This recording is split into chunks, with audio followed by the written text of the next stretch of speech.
The Atlantic City Boardwalk. Young women from New York, Detroit, from as far away as Gainesville, Florida, and Bancroft, Iowa. All members of the women's liberation movement. And what are they liberating themselves from?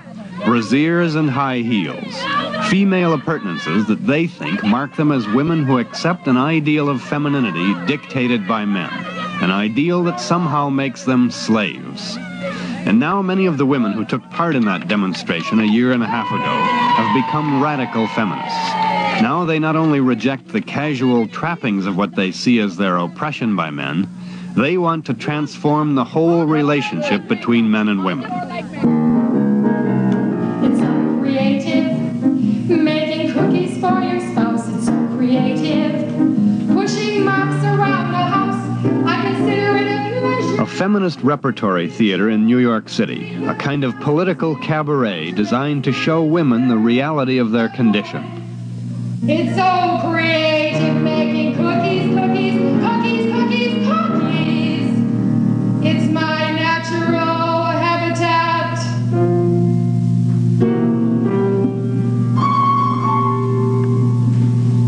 Hello, Herman? Would you come home and eat your cookies? Here's another radical New York group called the Feminists. They're small in number, 50 or so young women within the overall women's rights movement that numbers perhaps 5,000 across the country. But the feminists are radical to the point where most of them exclude any relationship with a man. And this small segment of the movement insists that exclusion is justified. They talked with CBS News correspondent Panchita Pierce. And men are the oppressors, they're powerful. Women are subordinate, powerless, and this is throughout the world. Now, women are property that are exchanged among these men. They marry certain women. But this is where, power comes into it. I mean, upper-class men oppress both men, and they oppress women. Every man oppresses women. I mean, they have the chance to oppress the women they marry, their daughters. Looking kind of beyond that, then it would suggest that you would want a complete change in society. Definitely. Class change. Definitely. Mm-hmm. Right. And when you get right down to it, these radicals say, that class change means that the institution of marriage must go, if only because it seems to be going anyway. I think marriage and the family are doing a great job destroying themselves, so feminism doesn't have much of a job to do. What will take the place? I don't think anything will replace it except sisterhood among women, that there'll be a great alliance. Women will discover each other as human beings. Will they turn to women instead of men then? As friends, as sisters, as rebels, as fighters in a revolution which they all share. Yes. But if they want more, just answering to their nature as a woman, if they want love. Well, there's nothing to say that the nature of woman, the true nature of woman, needs love any more than any other. We don't know what love is. It's just a phony word. It has no real definition. I think that whole concept has to be thrown out and redefined, and it won't be redefined until after the revolution. If you had equality between men and women, you couldn't have marriage. Just like people say, well, couldn't we get rid of the bad things about marriage? Couldn't you have gotten rid of the bad things about slavery and still have slavery? No, I mean, it sounds crazy. What would you substitute?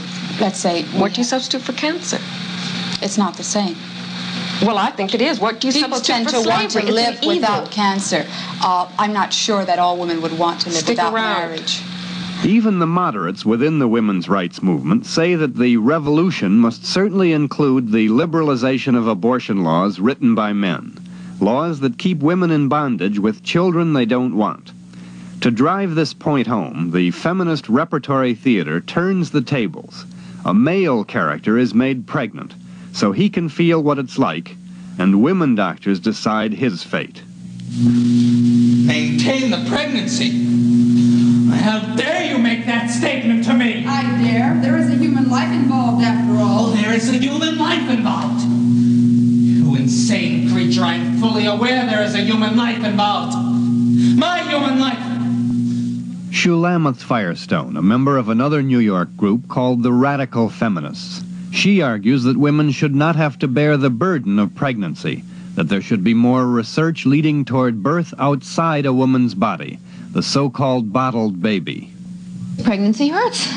You know, it's really not, it's not very pleasant. You get distorted, you know, your body gets messed up. I mean, I think people haven't said this before, but, you know, pregnancy is barbaric.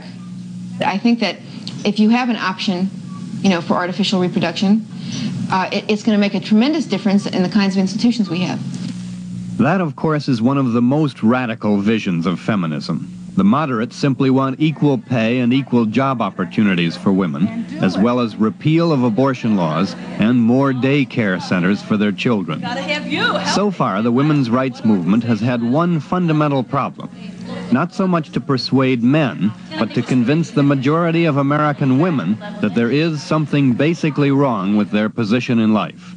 In any case, moderates and radicals alike insist that the battle has only begun, and that the 1970s will see that battle won with or without the help of men. There'll be men upon their knees to us and begging for their lives, and some will spare and some will not, for justice is our knife.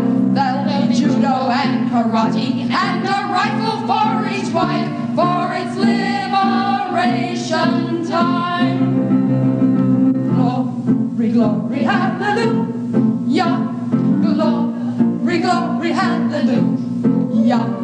Glory, glory, hallelujah. It's liberation time. The oppressor will grow weary and will wish equality. We will give it, if we give it, when abortions can be free. If the men, including Mailer, join the men's auxiliary, we'll let them march along. Glory, glory, hallelujah. Glory, glory, hallelujah. Glory.